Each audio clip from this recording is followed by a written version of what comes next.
Akhil debut movie Akhil బాక్సాఫీస్ని Sheikh చేసి పారేస్తుందని fans expect చేశారు.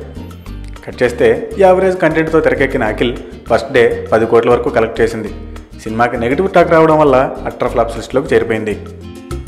Distributors 50% పైగా లాస్ అయ్యే ఛాన్సెస్ ఉన్నాయని తెలిసి స్వయంగా నాగార్జునే కల్పించుకొని నిర్మాత నితిన్ని ఇబ్బంది పెట్టొద్దని అఖిల్ విషయంలో లాస్ అయిన డిస్ట్రిబ్యూటర్స్కి నావి, అఖిల్వి, చైతువి రిలీజ్ అవ్వబోయే సినిమాల్ని మీకు రీజనబుల్ రేట్స్కే ఇస్తానని, ఆ రకంగా మీ లాస్ను భర్తీ చేసుకోమని రిక్వెస్ట్ చేశాడంట.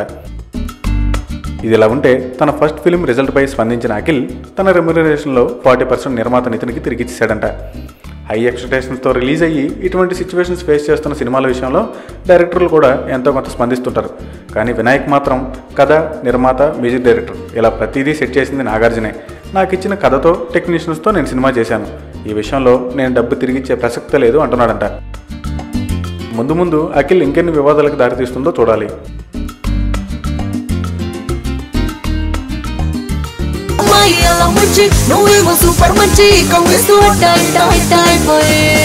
అమ్మాయి కన్నులు మొదటి జుట్టేసాయి, అమ్మాయి చూపులు ముంచేసాయి.